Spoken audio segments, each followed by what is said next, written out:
All right, everybody, welcome back to another episode of the Fixed Ops Mastermind. Normally we have two guests, but when your screen is filled up with Glenn Lundy, you only need one guest for this show. Hey, what a way to start the show. That's what I'm talking about.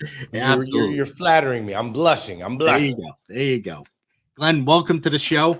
Appreciate you taking some time out of your busy schedule to come and hang out with us and do what you do best, which is help give back and educate the automotive industry. Yeah, thank you, man. We do try to stay very productive around here, that's for sure. But there's no place I'd rather be than right here with you. So thank you. Excellent. Appreciate that. And so we're going to start out. We've got three segments to get through. Segment one is going to be foundations of success, building relationships, overcoming adversity. Segment two will be crafting your identity, talking about building a brand in your circle of influence. And then segment three will be from insight to action, where we'll close it out with some takeaways for everybody to go on their way and help and improve themselves in this industry. And so, yeah, sounds perfect. For those who may not know who Glenn Lundy is, give them a little introduction. Let them know, what your background is and how you got here. Yeah, my name is Glenn Lundy. I am a husband to one, a father to 8. I have 8 beautiful, beautiful, beautiful little babies. I am also the owner of the 800% Elite Automotive Club, which is a training and development program for owners and GMs of car dealerships all over North America. I'm also the former general manager at the second largest used car franchise dealership in the country. I am a 2-time author. I am also the host. I used to be the host of a show called #Rise and Grind, where we did 1,500 episodes. So I like doing a lot of stuff in the media space. And I've been in the car business since 1999 with a little hiatus where I tried to get out. You know how it is. You try to get out, but once it's in the blood, it's in the blood. I've tried to get out a couple of times myself. It doesn't work. It just doesn't work, man. It just doesn't work. So I finally realized, this is where we're going to be. Let's make it the best opportunity we can possibly have. And I've fallen in love with this industry over the years. That's for sure. Yeah, absolutely. It definitely seems to be the proper place for your journey. That's for sure. Yeah, man, we're having a good time. Yeah. And so, and I'm also the owner of a new car dealership that opens on August 5th, 800% Elite Auto Sales. I almost forgot that. I gotta get used to adding that to the intro there, the bio. Yeah, you got to add that one in there. Yes, sir. That's an exciting next step in the process. And, it's cool. I'm sure the customers that come and visit will appreciate the experience that they get there, because I'm sure it's going to be different than most places that they go to. It'll be a very unique experience for sure, and it is very important to me that the customers that come in and choose to do business with us, we want to make sure that it's very memorable, and we want to make sure that that we make an impact, a positive impact in their lives. So those things are important to me. I will say, though, what's more important to me is our team. I am creating an environment where our team can thrive, our team can grow, our team can be developed. We want to make an impact in our team's lives. And so I just am a firm believer that if we can create a place where the people who we invest the biggest amount of time with, if we can create a place where they are excited, motivated, and inspired to work, then it can't help but create an amazing experience for our customers, which ultimately will create an amazing experience for my financial statement in the end. So our philosophy is, and I think the best way to say this is, we believe it's important to love our customers better than we love our products, but it's even more important that we love our people even more than we love our customers. And that's really what we're building with 800% Elite Auto Sales. Yeah, that's a lesson that a lot still need to learn, right? That the profits don't come first. Right. You don't make the money first. Right. You've got to have the team, and the happy customers don't come first either, right? You've got to have the team there that's put together properly, that can create those happy customers, that then create that income at Yeah. the end of it. I think over the last, probably 100 years since the Industrial Revolution, I think that's when things kind of got flipped on their head a little bit. Yeah. Everything became profit first, Mm-hmm. product second, customer third, Yeah. employee last. Right. It's really, I mean, that's, if we really map it out, Yeah. that's how most businesses, especially the bigger businesses, have been built in this country over the last 100 years. And, I think there was a season for that, where that probably worked. Right. Especially in, earlier days when people didn't have global access to all the information that exists on the planet, global access to all companies that exist on this planet. People have choices. You can be 13 years old and make $14 million a year on YouTube, right? Yeah. Like, things have changed quite a bit. And so I really believe that we have to create better, for lack of a better word, like a better mousetrap. And the way that we do that is by flipping it upside down. Instead of profit, product, consumer, employee, let's go employee, consumer, product, profit. And now we can compete in a new landscape, I believe. Yeah, I would agree with that. And in that beginning of that industrial revolution, right? Everything was about production. And it was about how you could create and build the next product a little bit faster, right? And that made it an easy way to continue to measure people, right? But as you said, the world is different now. And we're not building widgets. There are still people that are building widgets, but there's a lot of other things that are being done, and you can't measure that productivity as easily. It's not activity now that shows productivity. Yeah. And before, if you lived in small town Paris, Kentucky, let's say, as an example, if you lived in small town Paris, Kentucky, you had, a couple handfuls of jobs to choose from. You could go work at the factory. You could work at the grocery store. You could, there's a couple different places that you could work. But now, well, there's millions of jobs that people can do in all sorts of different ways and different facets on different time schedules, and different personalities are going to lean to different things. And the digital transformation is incredible. And so now, to be competitive in the marketplace, if you really want to build a strong, solid business, you have to figure out a way to get people to choose you out of millions of places. Before, it was like we just chose how many people we want.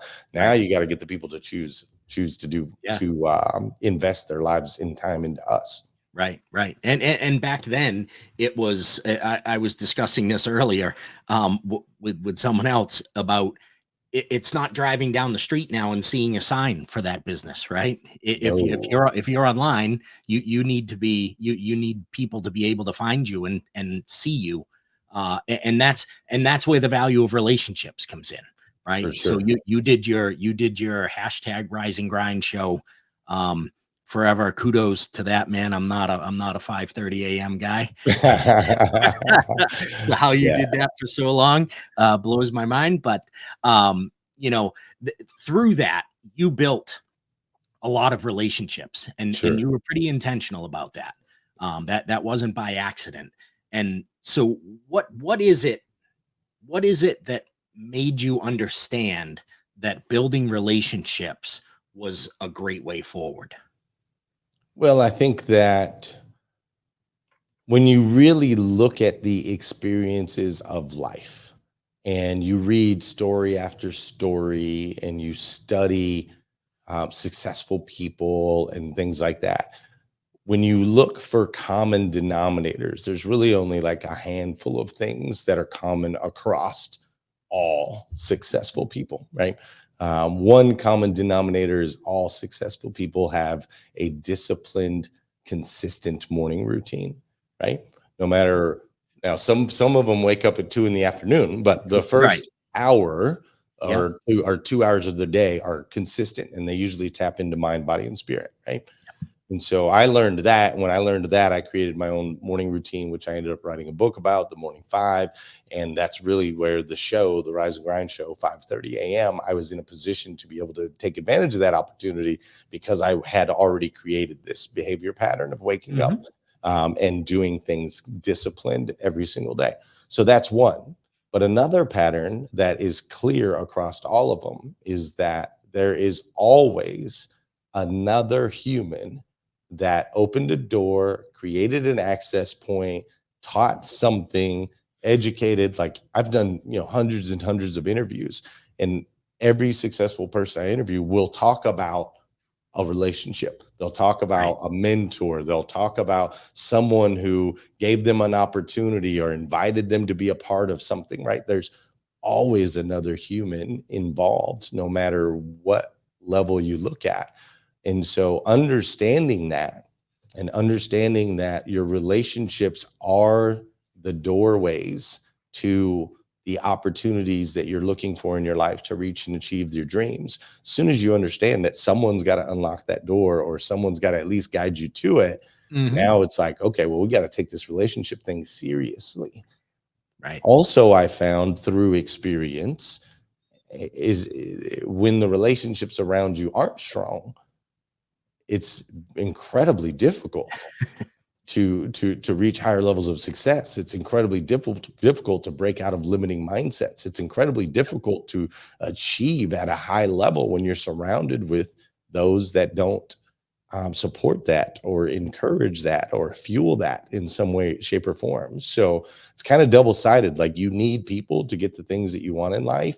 And at the same time, you need people to keep you from falling short of your potential. Yeah, I think that is still. I mean, people talk about the 5 people closest to you having influence on you, but I think people undervalue that. Yeah, big time. It makes a huge difference.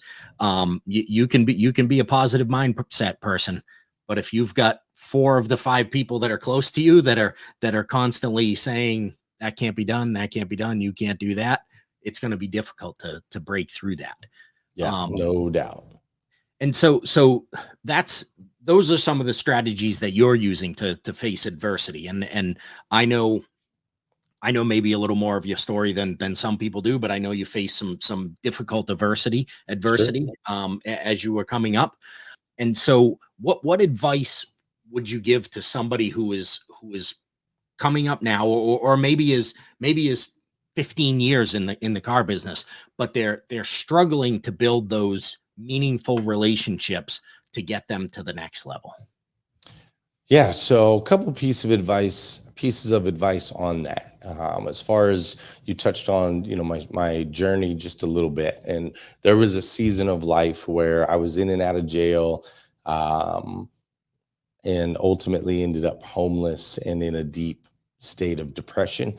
That depression led to suicidal thoughts, which ultimately led to a suicide attempt. I tried to take my own life.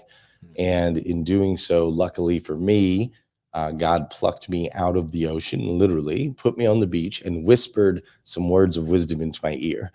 And those words of wisdom were, you take yourself wherever you go. And at the time I didn't, I had heard that before, but I didn't really know what it meant. It was kind of like a fortune cookie, right? Like you take yourself wherever you go. Like, what the heck does that even mean? You crumple up the piece of paper and throw it away. But in that moment, after I had just experienced, what I had experienced, to hear those words, you take yourself wherever you go, it finally became very clear to me.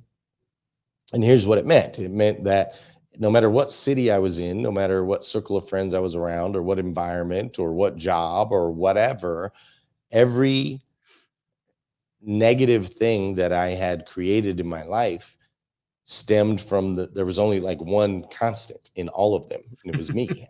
I was the only constant. Cities were different, jobs were different, environments were different, people were different, seasons were different, the year was different, economy was different, all these things were different. The only thing that was there, me.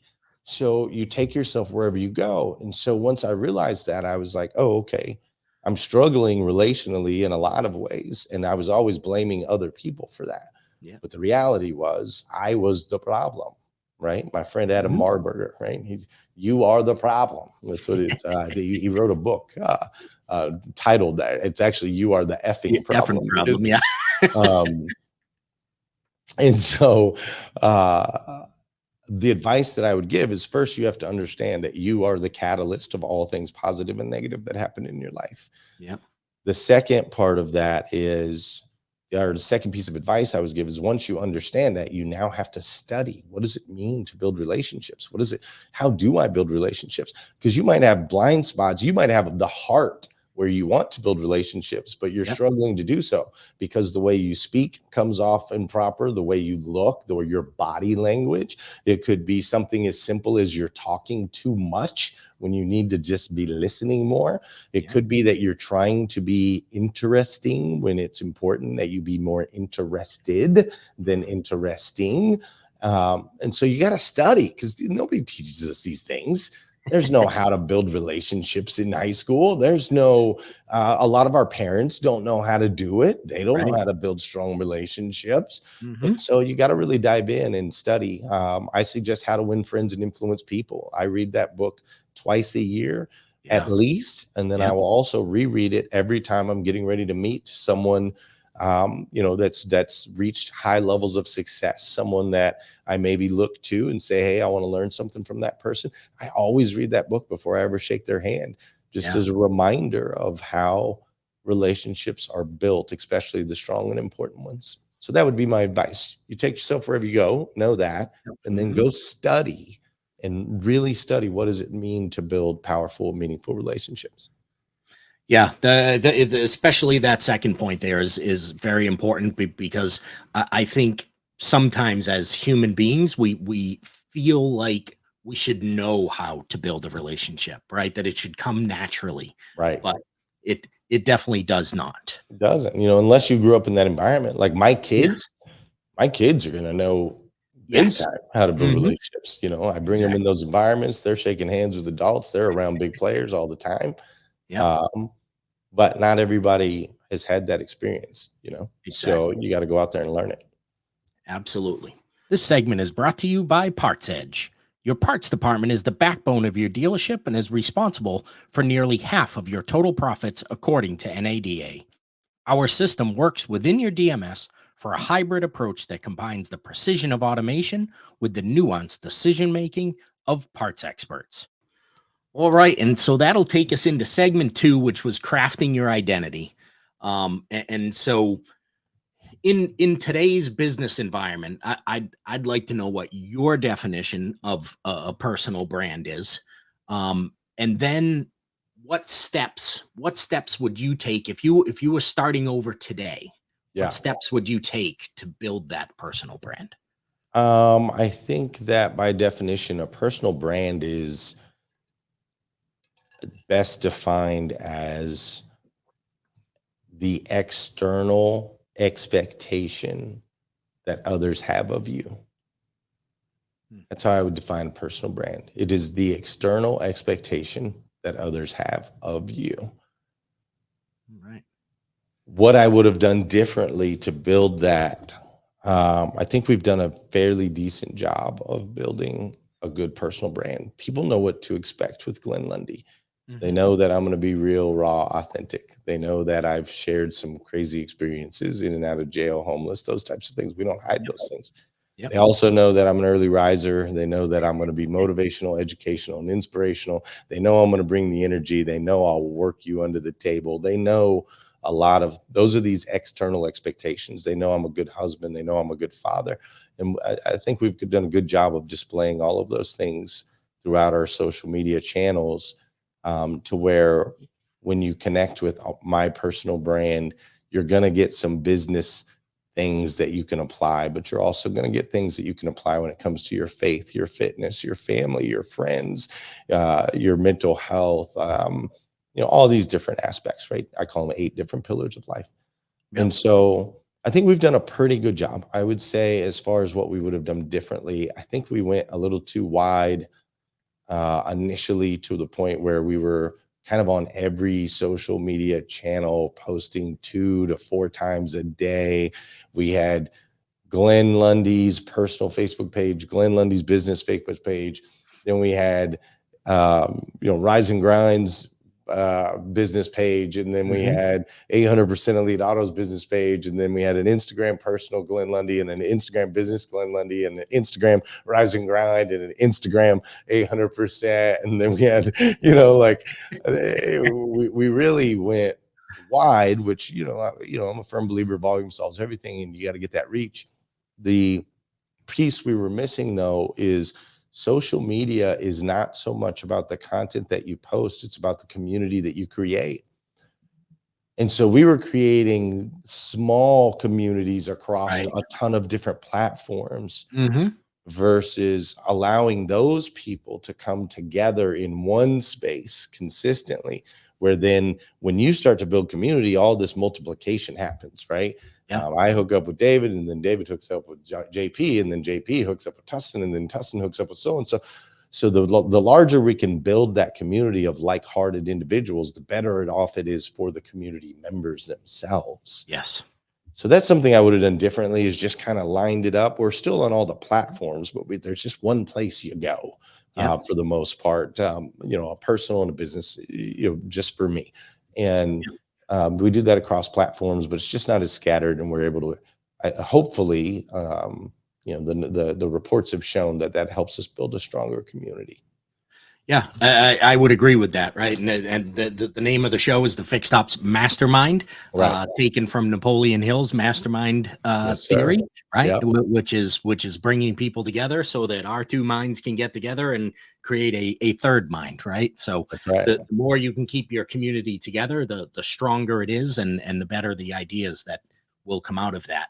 I will tell you what I continued to hear as you were talking about that. I asked you a question about personal brand, and you used the word we and our over and over and over again, right? And it's super important, right? Yes. We're talking about relationships. You said it earlier that, there's always somebody else. There's always another human being, right? And it's the same thing in a personal brand. Nobody does any of this stuff alone. That's right. And it's called social media. It's not called alone media, right? That's so right. You can't be social by yourself. It's so interesting that you say that, because over the years, I've really been able to, focus on that. And it's interesting because I write a lot. I love to write. And when I'm writing, I'll notice that I'll write we or us when I really just mean me. Yeah. And sometimes I have to no, Glenn, there's no we in this particular sentence. Like, you can put the word I, but I really am adverse, because I used to live an I life. Yep. And I know where that got me. Yeah. And so I very much try to avoid the word I as much as humanly possible. But so I appreciate you catching that, because it helps me feel like I'm definitely continuing on that right path. I don't ever want to be an I guy. Yeah, well, that's working out well, and we appreciate that.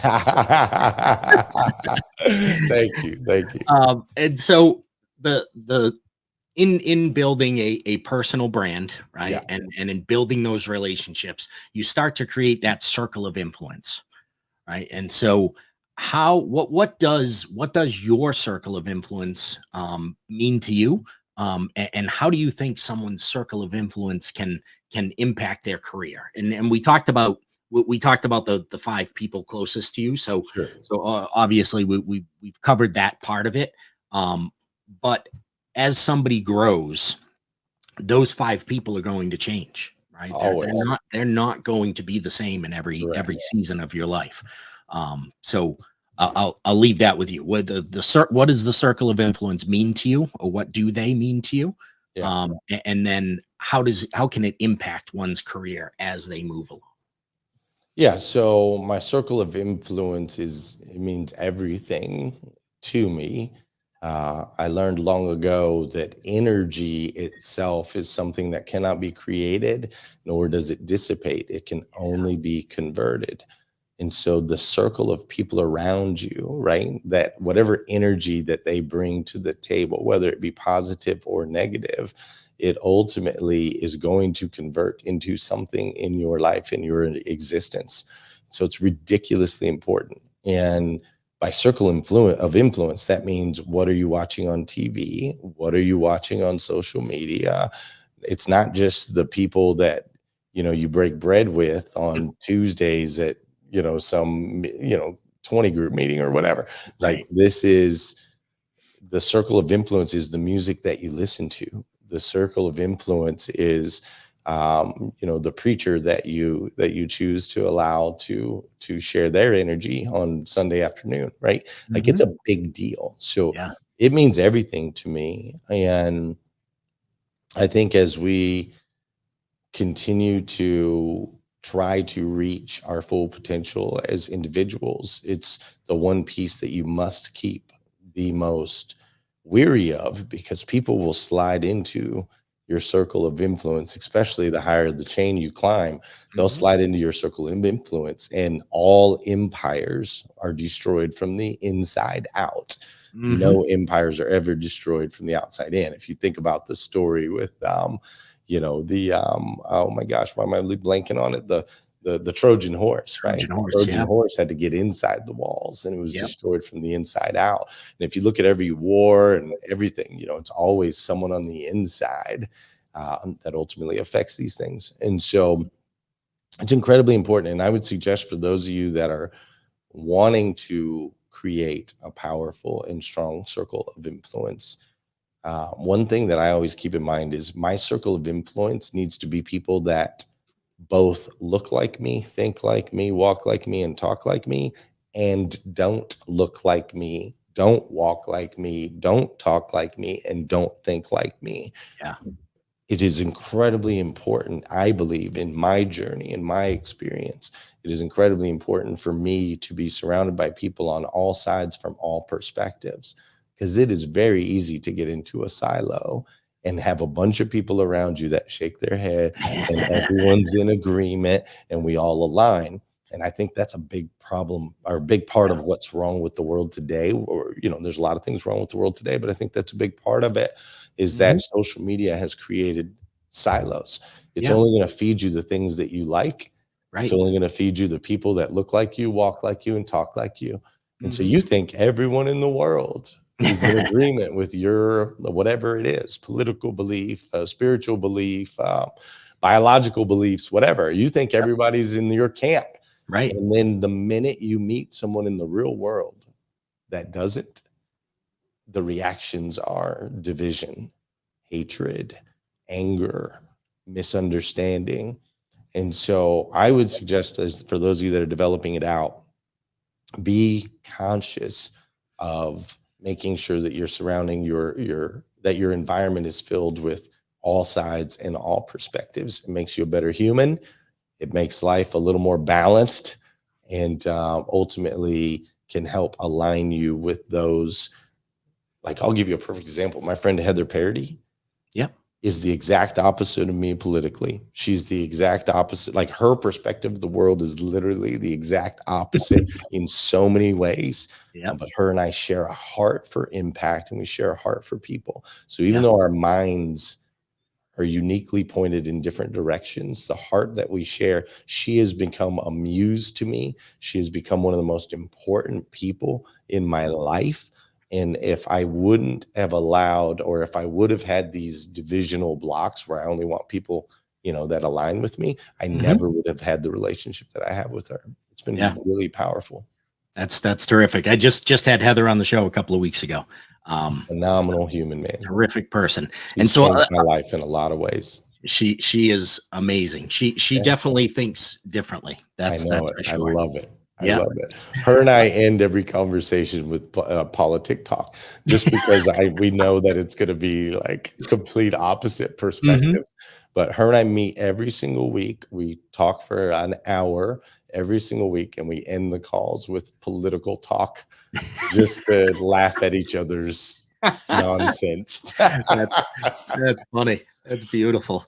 So I'm going to go back. So the first time you were on the mastermind, when it was our Tuesday night shows, right, when it was a private group, and this was I'm not even sure when this was, 2019, maybe. It was a while ago that you Yeah, were on. And what you just touched on without saying the word was comfort and how dangerous comfort is. sure. And if you're on social media, it's feeding you what's comfortable to you, right? And in that show, you said, I don't ever want to be anywhere near comfort That's right. because comfort is what they provide to people who are about to die. That's right. And that's stuck with me. Yeah, man. And I have brought that up many times, and you'll get some looks when you say, when you For say that sure. to people. But if you've ever been there with somebody who is crossing over, that is exactly what they're doing. They are No making doubt. that person as comfortable as possible. And so totally agree with that. And as far as circle of influence, if you're super comfortable with everybody that's around you, you need some different people around you. No doubt. Because that is not going to take you to where you want to go. Um, all right. So segment 3, which we said was insight to action. So we just want to give everybody a couple of takeaways that they can go and implement in their life if they haven't already grabbed onto something that you've said here. 2 points that somebody should do to start building a personal brand, which they should start doing today if they For haven't sure. already done that.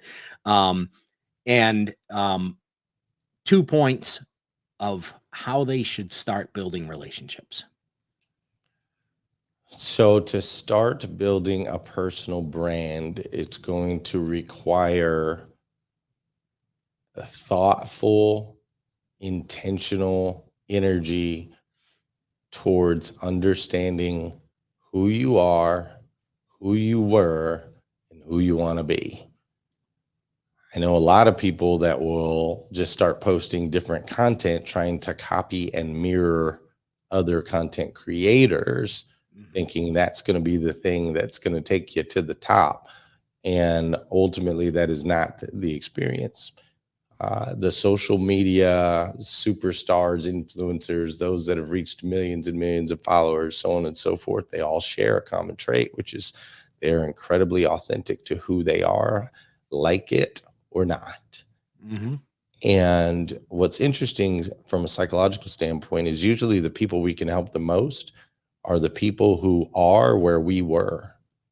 Yeah. And so you have to know where you were and where you are, because if you're ultimately trying to connect with someone based on where you want to go, but you're not there yet, that's kind of the wrong path. And if you don't want to share who you were because you now want to only be known as who you are, then that's a hard connect too, because psychology just shows we connect to those that are a couple levels above where we currently are, but we need to know that they experienced what we experienced. Yeah. Right?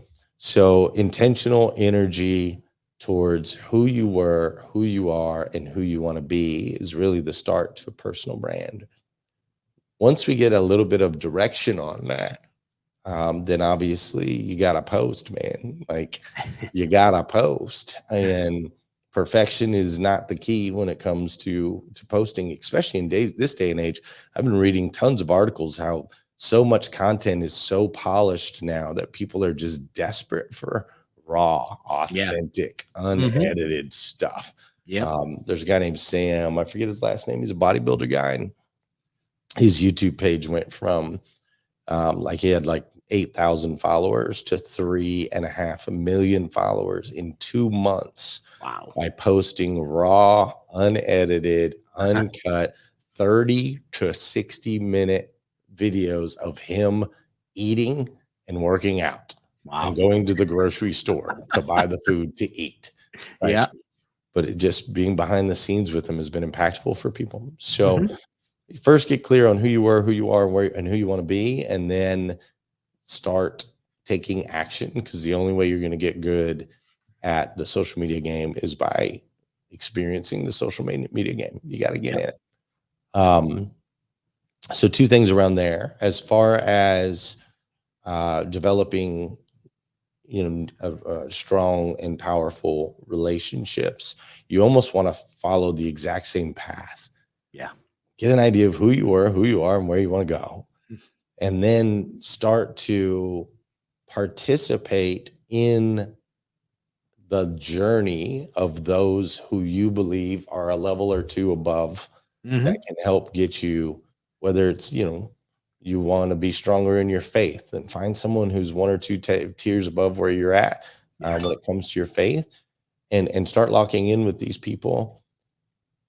The key is to make sure that you add value into their lives. So it takes study, right? Like, you've got to get an understanding what makes this person move, what makes them tick, what's valuable to them, and then how can I feed into that. It might be what's valuable to them is they like having conversations on social media, so make sure to comment on their posts. Yeah. Right, that's one way to get closer.